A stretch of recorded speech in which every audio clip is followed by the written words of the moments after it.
L'une des actions les plus importantes de l'application Gestion des numéros mobiles consiste à demander l'ajout d'un nouveau numéro.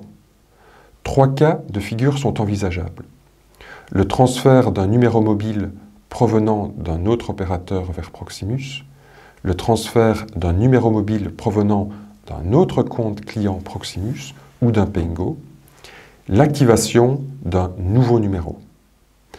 D'ailleurs, ces 3 flows ont reçu un nouveau look. Vous le verrez bientôt dans la démo dans quelques instants. Chacun de ces formulaires génère un ticket qui est traité par votre personne de contact MyProximus ou l'équipe Enterprise Care. Dans cette démo, je me concentre sur la création d'un nouveau numéro. Sachez toutefois que les 3 flows sont très similaires. Vous pouvez choisir d'activer une carte physique ou une carte eSIM. Dans le cas d'une eSIM, introduisez l'adresse email de la personne qui recevra alors un email contenant toutes les informations pour activer le numéro. Ensuite, sélectionnez le type de split bill, le compte de facturation et le profil de split bill spécifique.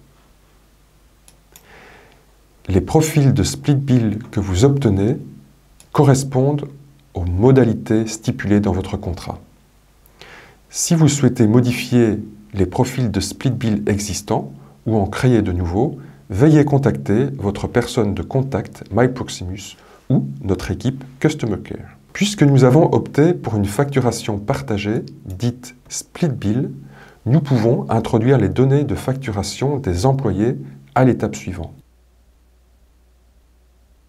Par défaut, ces derniers reçoivent la facture par email ou par SMS. Mais les factures peuvent également être consultées à tout moment via l'app mobile. Nous y reviendrons plus tard. Choisissez ensuite l'abonnement.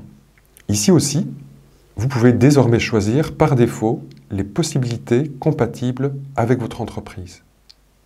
Poursuivez en configurant les options d'un numéro, capping et réduction de vitesse data, blocage de contenu spécifique,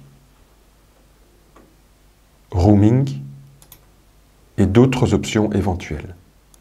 Terminez par préciser la date de début d'activation.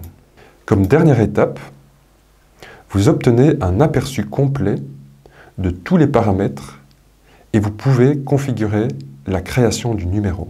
Dans les autres 2 flux, il vous sera d'abord demandé d'identifier le numéro, apporter ou de le relier à l'opérateur actuel.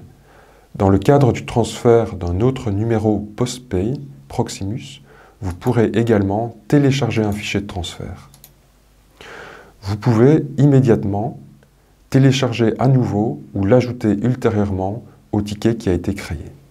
La création de numéros nécessite également la disponibilité des cartes SIM. C'est pourquoi je vous montre également comment commander différents types de cartes SIM. Commencez par sélectionner le type de carte SIM dont vous avez besoin, ainsi que le nombre à commander. La plupart des cartes SIM sont proposées par 10. Seules les cartes SIM Duo sont proposées à l'unité. À l'étape suivante, introduisez les coordonnées de la personne de contact, nom et adresse.